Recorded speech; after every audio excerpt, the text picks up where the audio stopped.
Ladies and gentlemen, let's give a warm welcome to Sarah Lee.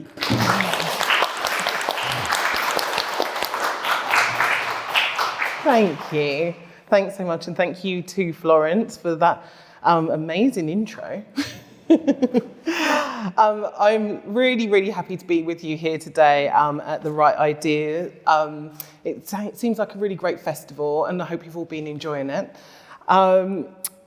So it was just a few days ago that Black History Month came to a close. And October 2, as Florence just mentioned, saw the centenary of Bethnal Green Library. And I think it's fair to say that over those 100 or so years, London has, and especially areas like Bethnal Green, have really changed, both socially and culturally. Ultimately, it's always about the people. And the people who use this library will have changed over those intervening years as well. But what's important is that the library has stood proud at its heart, at the heart of this community, and has been a whole resource for this community too. And it's within this history, particularly that of the latter 20th century, that my book, An Ocean Apart, is set. And I hope that I've made just a small contribution to discourse on Black history in Britain. Because for me, growing up in London in the 1980s, education that covered Black history, well, it amounted to putting Black people in the position of victims, as placing them as victims, because it focused on the Atlantic slave trade. And then there was a huge gap. And you could well assume that, Black people didn't live in Britain for generations. But next came vague mention of post-war migration to Britain, and that was that.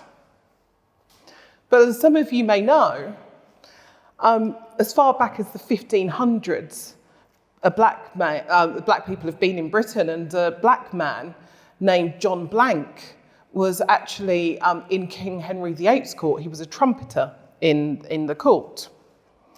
And there were records of Black people living in Britain hundreds of years before that. Skip forward then to the 1800s, and Jamaican Mary Seacole, who spent many years living in London, was viewed as the first true nurse practitioner. And that was during the Crimean War, when she set up the British Hotel to treat our troops over there. And of course, in school, we all learnt about Florence Nightingale, but it was many, many years before I'd even heard of Mary Seacole. There's just a couple of examples, but Black people, and we've been here in Britain a very, very long time. So Black history really is British history. Just one example of this, which is at the heart of my novel, and is one of Britain's biggest, best-loved institutions and boldest ideas, is the NHS. And I think it's fair to say that its aims have been furthered by migrants to Britain, almost since its very inception. Did you know, for example, that the NHS was founded almost 2 weeks to the day after the arrival of the Empire Windrush into London's Tilbury docks? Now, the Windrush was the first ship that brought large groups of settlers here post-war to Britain from the Caribbean. And these pioneers were the first arrivals in what has become known as the Windrush Generation, which saw over 500,000 people from all over the Caribbean settle here from 1948 to 1972. While I was researching An Ocean Apart, there were some interesting themes that arose, and I had a few surprises along the way. The first surprise was that I started to see An Ocean Apart as a gift. Until the opportunity arose to write this book, I'd known, obviously, about my mother and my dad and the fact that they came here from the Caribbean. And I knew that many others had done the same, but I hadn't fully appreciated the impact that my parents' generation had had. Coming here from the Caribbean, well, it was just what they'd done. It was very kind of normal, really. And I hadn't considered at any point what they'd given up to do so. Did you ever consider that? I didn't consider the struggle that they'd gone through to settle in here, the incredible strides that they'd made for them and their families, nor the huge contribution that they made to modern Britain. For me, coming to Britain, was just what they did. It was every day. But in writing An Ocean Apart, I started to really appreciate the scale of what I was undertaking to authentically represent their experiences. And also, I appreciated the impact and contribution that these men and women made to modern Britain. Unfortunately, not enough has been written, and from what I'm hearing from people who've read the book now, very little is actually known about the Windrush Generation. So it's in my gift to pass that vital history on, and it's that gift that I'm now delighted to share with all of you. An Ocean Apart is about 3 young women who travel from the Caribbean to Britain to train and work as nurses in the fledgling NHS. And thank you. It's inspired by the experiences and the stories of my mother and many other women like her.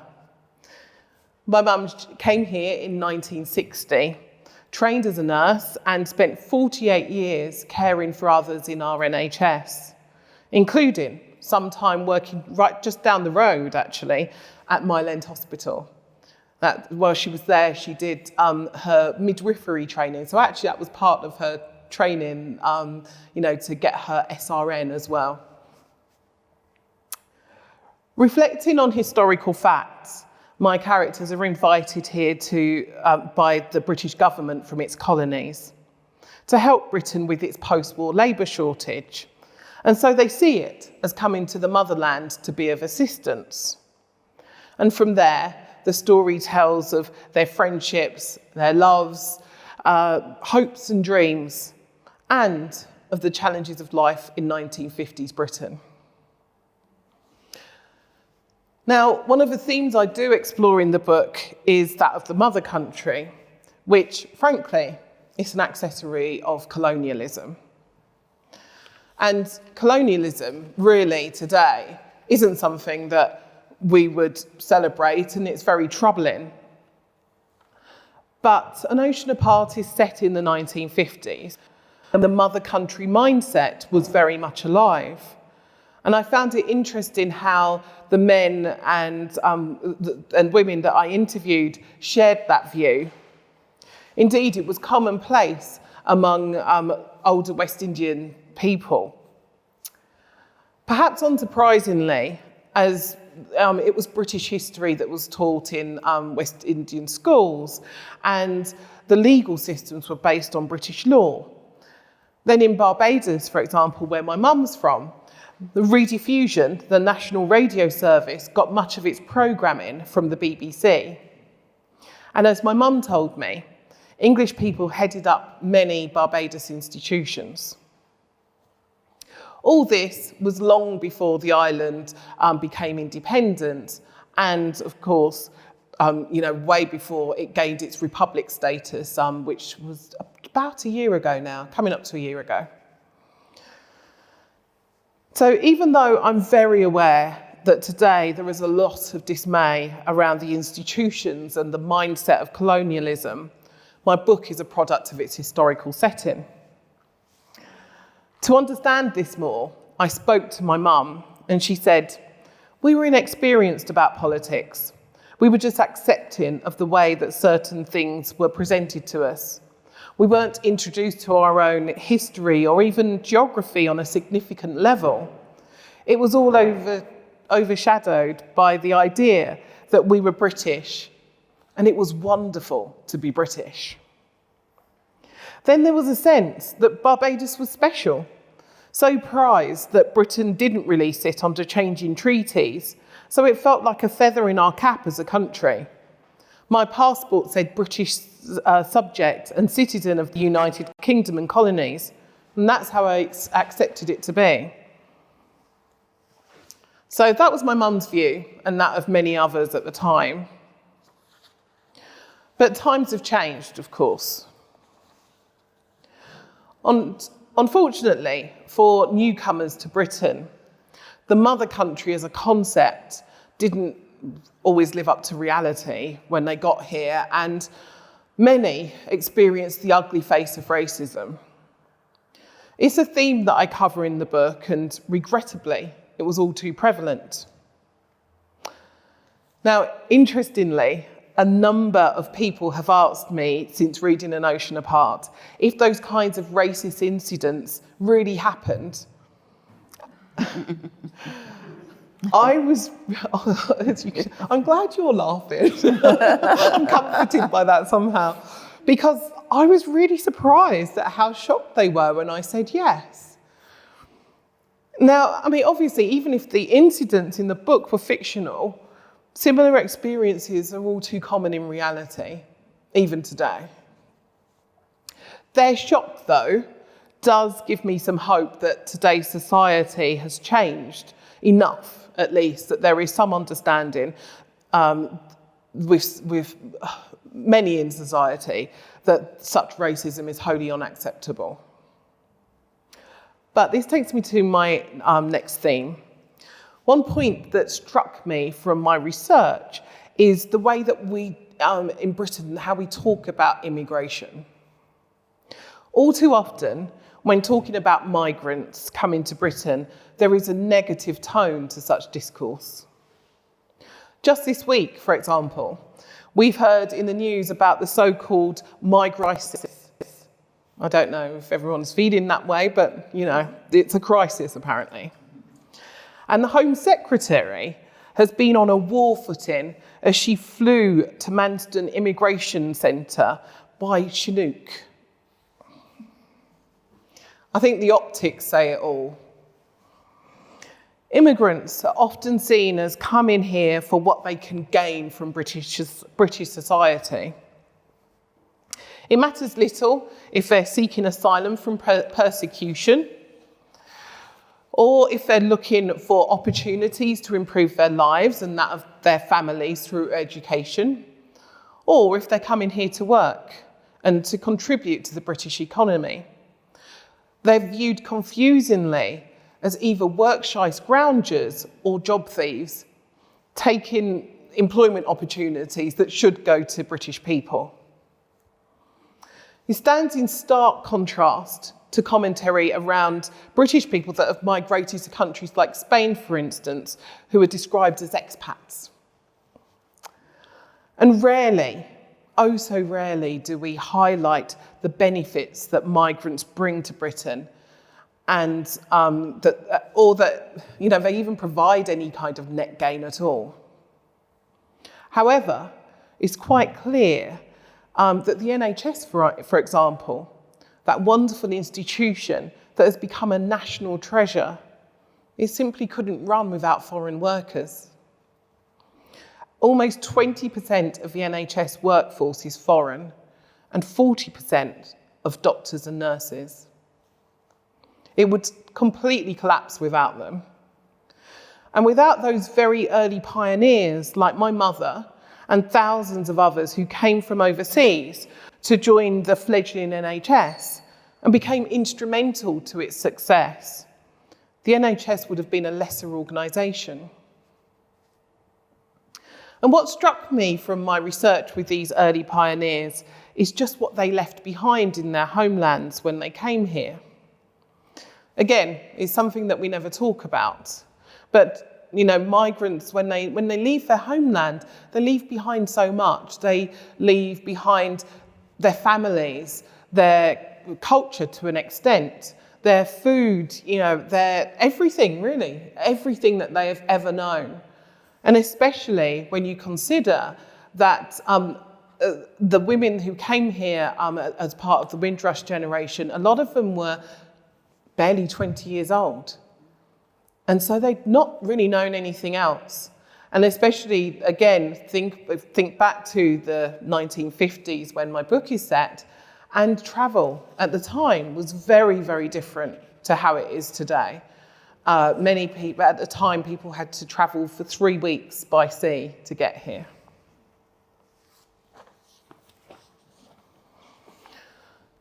Add to that, they came not knowing when they could ever go home. They borrowed money from the government to pay their fares to get here, and it had to be repaid before they could save enough money to contemplate a return home. They gave up so much to come here and to help meet modern Britain's new health and welfare ideals. And to each one of them, I think we should be very, very grateful. They helped create a new society that was so necessary in the aftermath of World War II. And this leads me to my final theme. We think of the war as having ended in Europe in 1945, but I'm fascinated by the consequences of the war on British society. An Ocean Apart is set in 1954, so 9 years after the end of the war. Economically, Britain was broke. Rationing had just finished, bomb damage was still extensive, and many families were shattered, even destroyed by the war. People bore physical and mental scars, and that is reflected in parts of my characters' experiences. The actual war was over, but individuals continued with their own battles for decades afterwards. And for two of my characters, Devon and Ezra, this was so true. Also, a little reported fact is that there were quite a lot of Caribbean men like Devon who were in the forces fighting for king and country during the war. Many black servicemen served in the war, and they had their own personal struggles thereafter. This included living among people who were really welcoming them. They were happy to see them here when the bombs were dropping, but viewed them quite differently when peacetime came. I hope that with these different topics that I've addressed today, we can see that despite the challenges faced, the Windrush Generation and others who have settled here have had a hugely positive impact on Britain.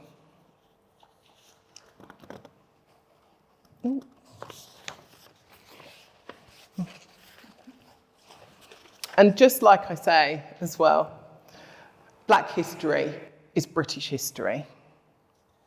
Thank you so much for inviting me here today. And I've got a reading to do as well, or do we want to do questions first? What do you fancy? Yes. Florence, what do you think?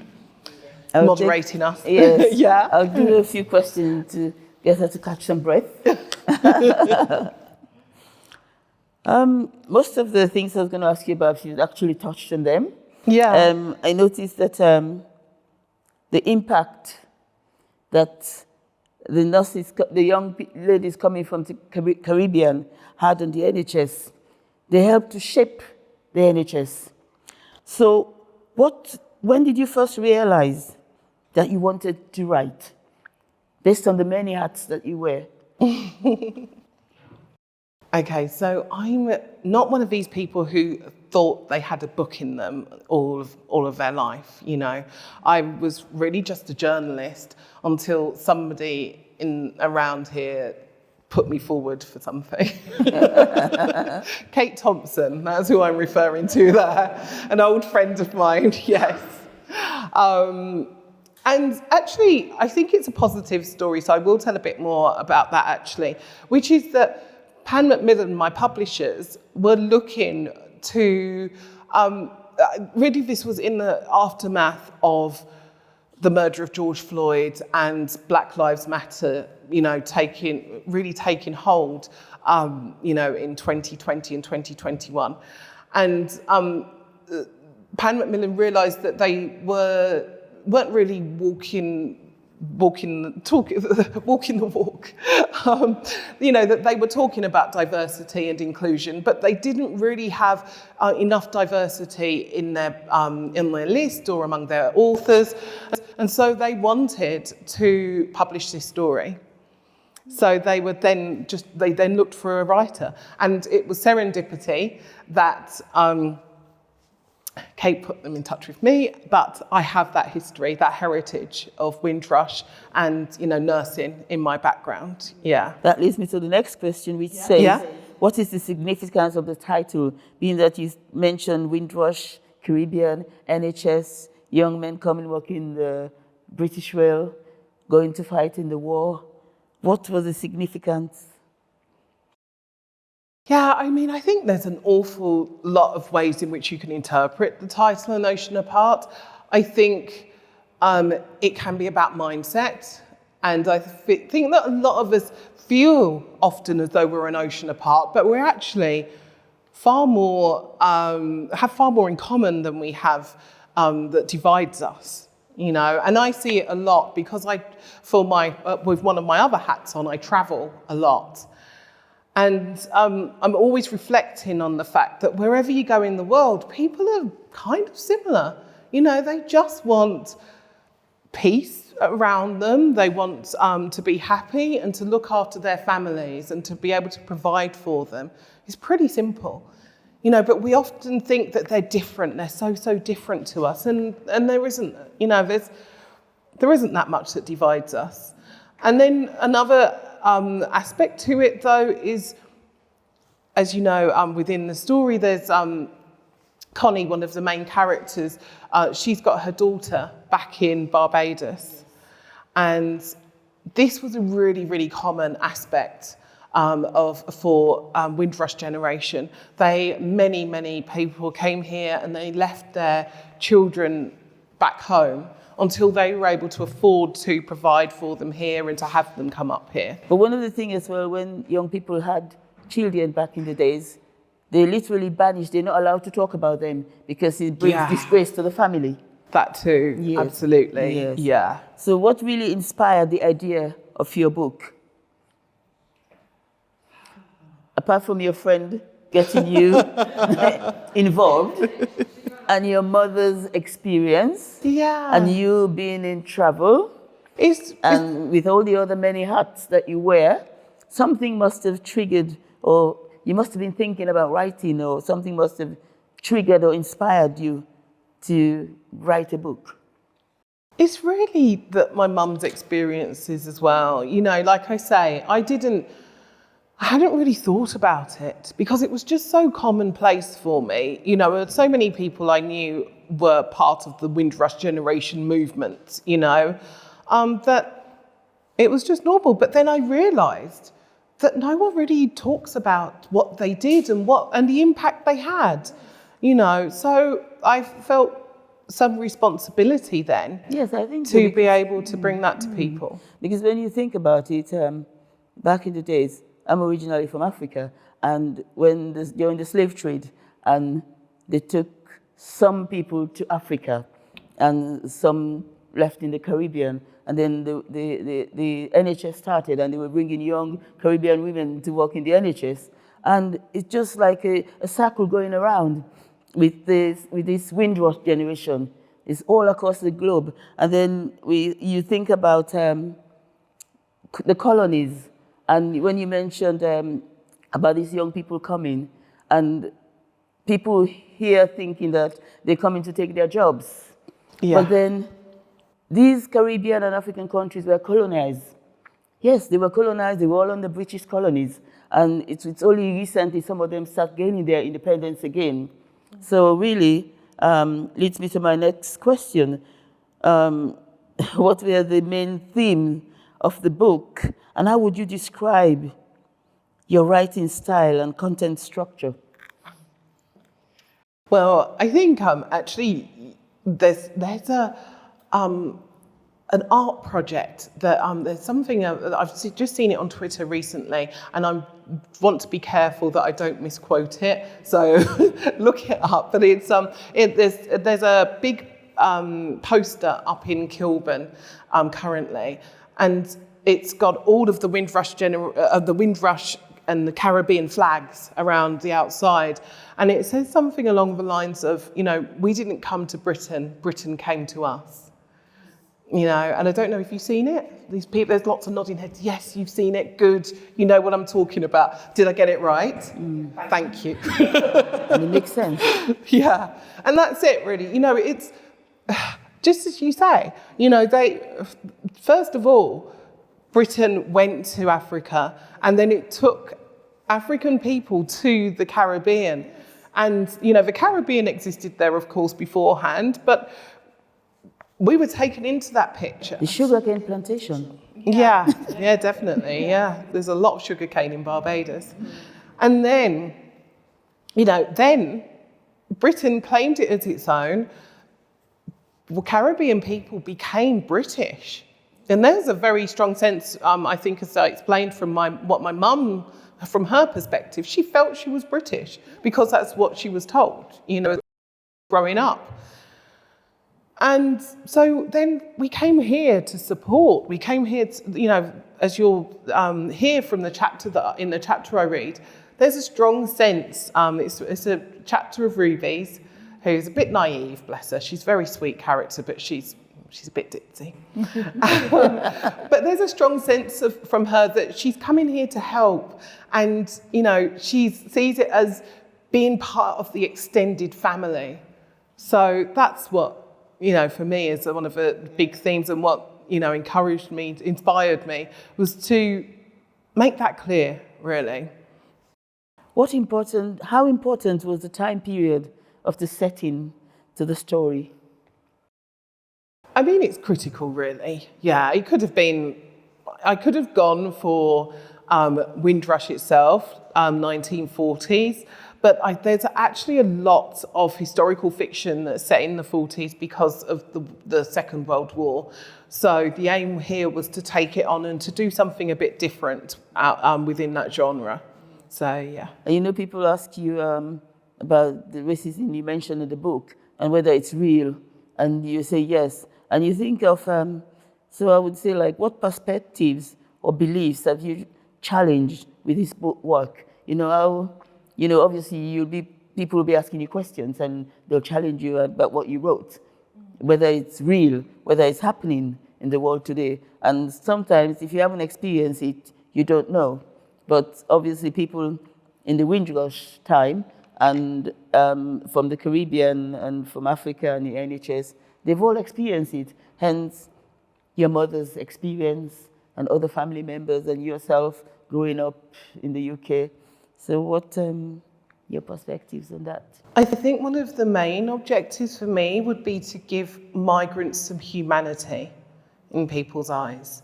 There's so much us and them that's seen about migrants, but the Windrush Generation is a migratory group. And they brought an awful lot to Britain, so but it's also, very much within the characters of the book. They're quite young and they're a bit girly and they get into all sorts of scrapes and they have lots of love interest and all the rest of it. So it's to show the many, many faces and the humanity of those characters. Oh, Bethnal Green and East London is full of migrants. Yeah. So here we go. I have one last question for you, but I'll leave it until you've read your story. Okay, so, sure. Time for you to read an excerpt from the book. Right. I need glasses now because I'm of that age.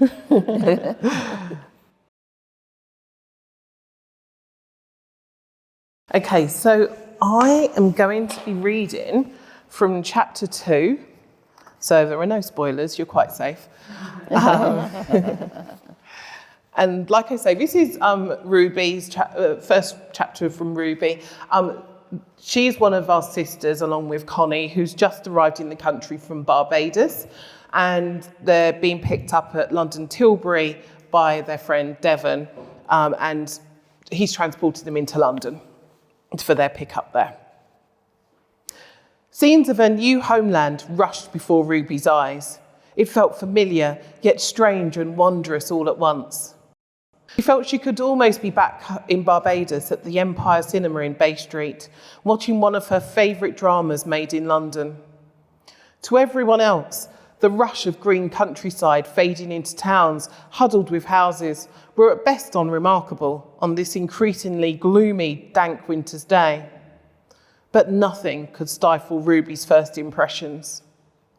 Devon, they must like a lot of bread in England. I've seen chimneys everywhere. It's as though every next building is a bakery, Ruby said, perplexed. Chuckling at her innocence, Devon smiled gently. No, Ruby, those chimneys are on houses. Everybody has a coal fire inside the house. There ain't no sunshine like back home to keep people warm, you know, at least not until the summer.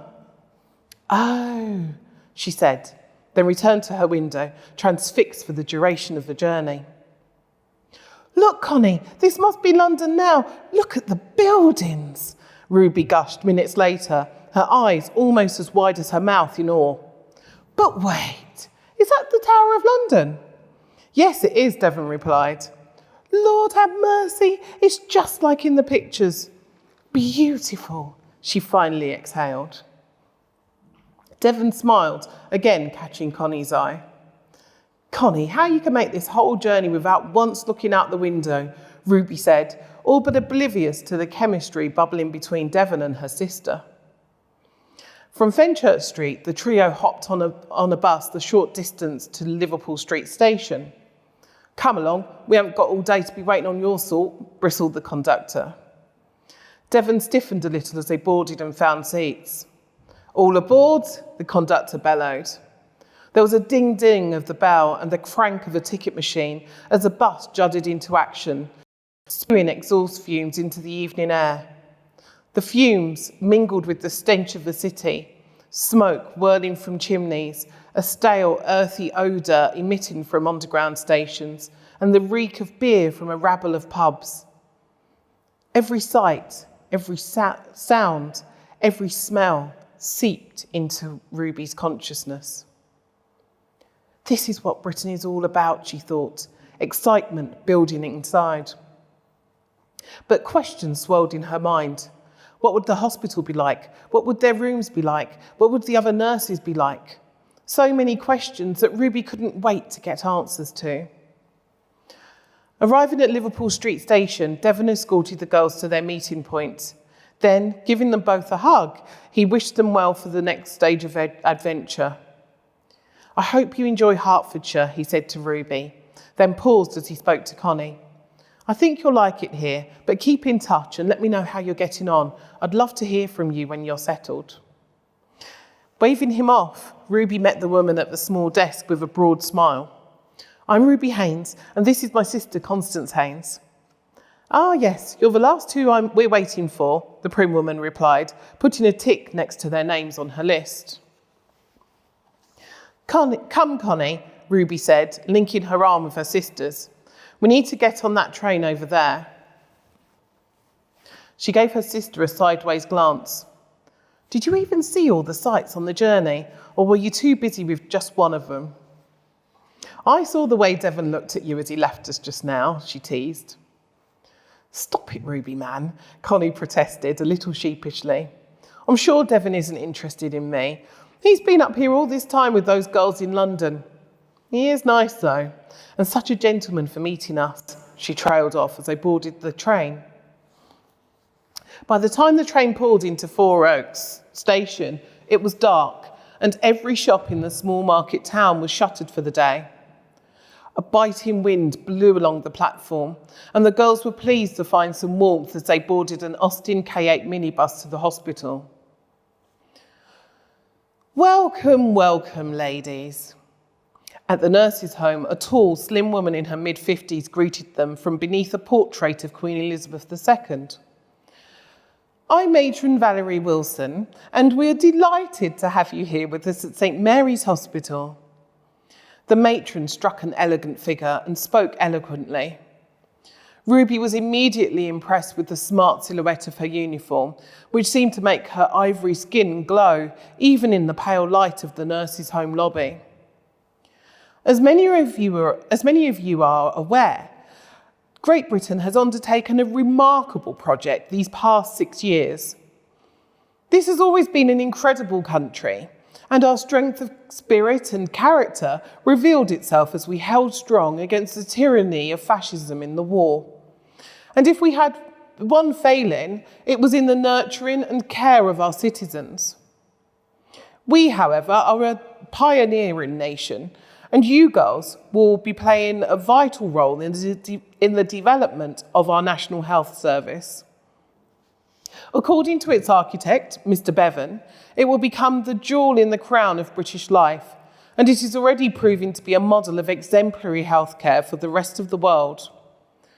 You all here will be contributing to its future. Ruby grinned at Connie, who smiled back, pride filling the air as each of the young women felt the weight of their place in history. Some of you are joining us from other parts of the country, while others have come from many miles away, Matron Wilson concluded. This hospital is at the heart of the community here in Four Oaks, and I'm sure the locals will make you all feel very welcome. As for you girls from our Caribbean colonies, I hope you quickly feel at home here, because England is an extension of each of your homes. You see, Connie, Ruby whispered, it's just like we were told in Barbados. They need us here. We're going to make England better for everyone. Connie nodded enthusiastically as Matron Wilson escorted the girls into a room with tables piled high with items of nurses' uniform and a desk where the girls would be issued with room keys. Ruby made straight for the uniform table, while Connie gave their names for the keys to their accommodation. Ruby, come, you need to sign the form to agree to the room lease and deductions for meals and board from our wages, Connie beckoned to her. But man, did you see the uniforms? We got to wear the white coats for our preliminary training, but then when we've qualified, we'll be getting one of the dresses. But I like the cloaks best of all, and didn't Matron look smart? She seemed real nice, Ruby babbled. Going to sign the sheet before her, she turned to Connie. Do you see how much we get paid? £18 a month. Connie nodded. Yes, sis, but don't forget, we'll lose some of that for our board and more. Of course, but I would have done this for less money than that, Ruby whispered. Nursing is very noble work, and this is a chance for us to contribute, just like Matron said. And think of the money we can send home to Mum and Dad. It will help pay for Harold's schooling. I miss that little brother of ours. Me too, said Connie, signing her form and picking up her key. But we'll get back to the family one day soon. I'd like to see Harold before he goes to secondary school, so I have just over 3 years to learn everything here and save the money to get home. I might come with you for a holiday, but I ain't going home for a long time yet, Ruby said grandly. I got too much to see and do here. She caught Connie slightly rolling her eyes, but Ruby didn't mind. She knew England afforded her an opportunity for adventure. It had already given her the chance to travel to the other side of the Atlantic, but it was so much more than the job and the salary. Ruby loved family, and for her, that extended way beyond her parents and siblings. This was a chance to help her brothers and sisters in England. Meanwhile, the job also gave her a shot at building her life, and she was ready to seize it with both hands. Miss Haynes, a voice pulled her out of her thoughts. Here's your uniform. You can pick up your cloak next, the administrator said. Thank you, Ruby beamed. Heading upstairs, each of the soon-to-be nurses found their rooms. Ruby's was next to Connie's at the end of the corridor. It was a box room with a wash basin in the corner and a huge pipe running underneath a sash window. The pipe, which ran through each of the nurses' rooms, was the only source of warmth on this frigid February night. So Ruby kept her coat on and wrapped the cloak over her shoulders while she unpacked and made herself at home. Home. This small, chilly room in a corner of the English countryside was a long way from her real home and the family Ruby adored in Barbados. She already missed her mum, dad and Harold too.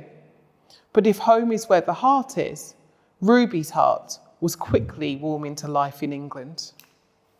Oh, thank you.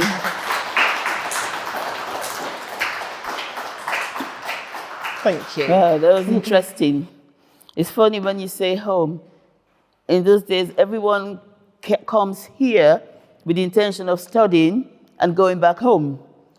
But everyone get comfortable and never did go. Get wrapped up in the system, help to structure the system, and we stayed here. It becomes our home. And listening to you read the story with such passion, you are indeed blessed to have had your mother to inspire you because of her experiences.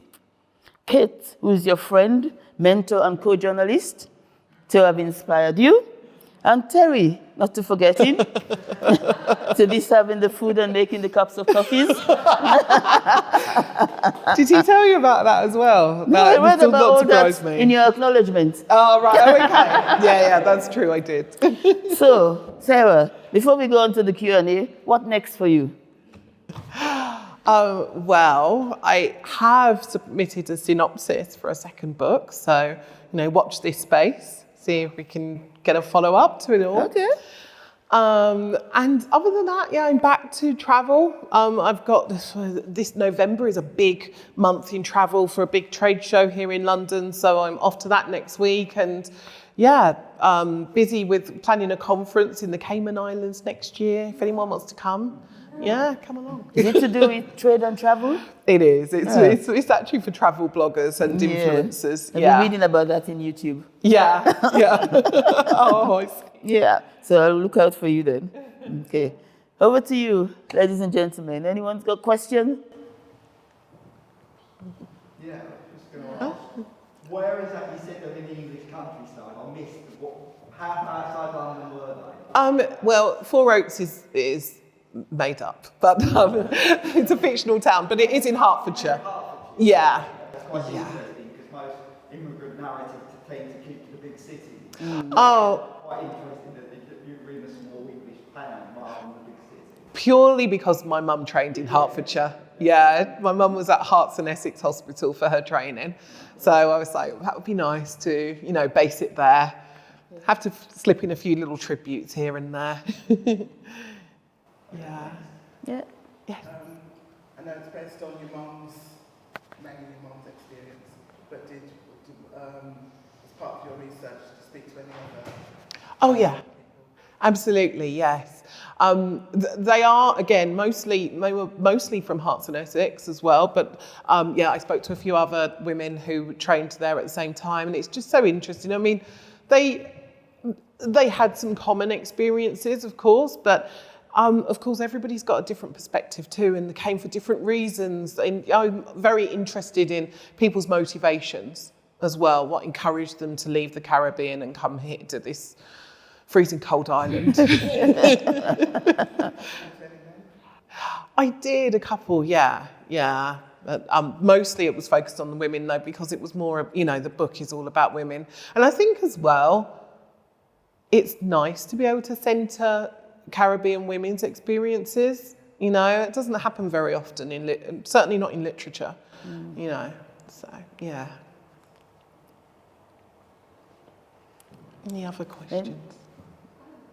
Yeah. That's amazing listening to you, really amazing. Oh, thank you. As you were saying, this should be in the curriculum. Children should be learning about this. Would you ever consider a children's book? Oh, I hadn't thought about a children's book, but do you know what? I agree, and I would love to see this in schools. I think it is taught. Windrush is taught in some schools now, But I have a friend who has a mixed race son, and she was saying that he's 18, and she said, I think he'd love this book. And I thought, oh, well, I'm really surprised because I didn't think he'd be the target market for it, But she said it's because he's always complaining to her that Black history isn't taught in schools beyond, or certainly in his school. He lives in Northamptonshire. And it wasn't taught in his school in any great detail. Again, beyond slavery, there wasn't enough.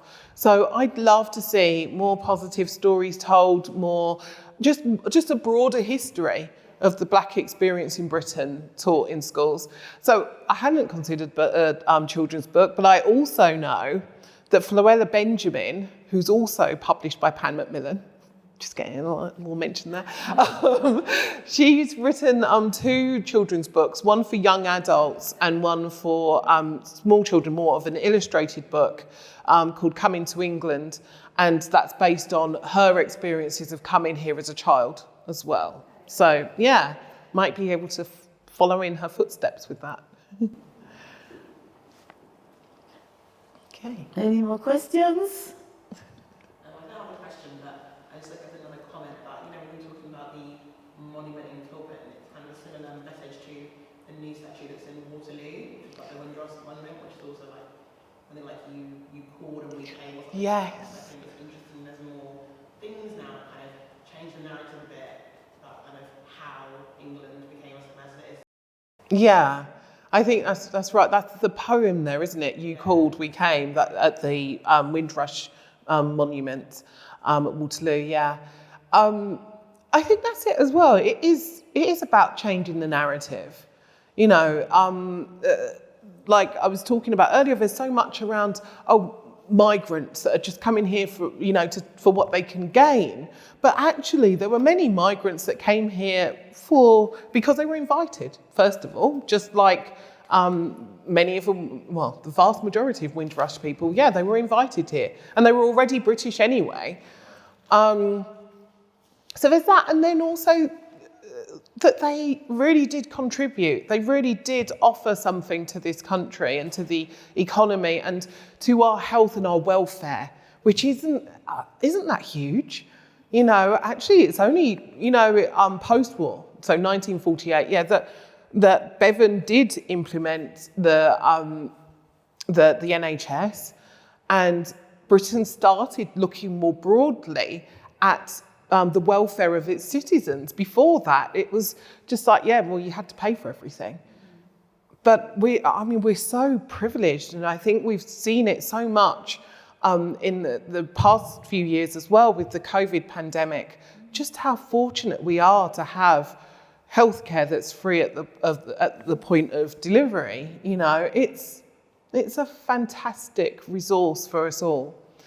And then, it's interesting that was, the turning point just so happened to coincide with that migratory change. And then from there, of course, we also know that even today, like I said, there's a lot of foreign nationals who are now here in Britain and manning our NHS from all over the world. Yeah. Oh, yes. When you were researching the book, you mentioned kind of some of the things that came up were kind of racist incidents or discrimination that the women faced at the time. I guess having done your research for how things were then and comparing it with how things are now, do you think things have moved on, or do you think it seems different or seems similar? I think it's different. It's very different. It's different since I was a kid. I grew up in North London, pretty close to Tottenham, where I was a child in the 80s, and there were the Broadwater Farm riots and so on. Truthfully, I was quite close to Stoke Newington police station, and I'd go past it on the bus sometimes and think, oh yeah, that's the place that a lot of black people go into and never come out of again. And that was the truth. And that's the 80s.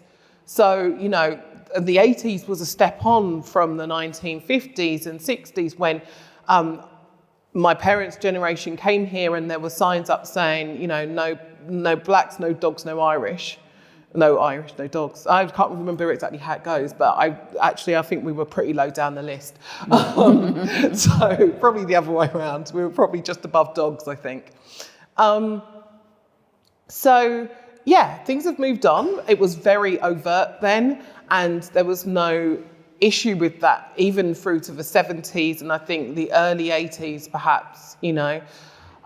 It was commonplace in a number of workplaces for people to be openly racist, and it was just normal, yeah. But now people are challenged on that.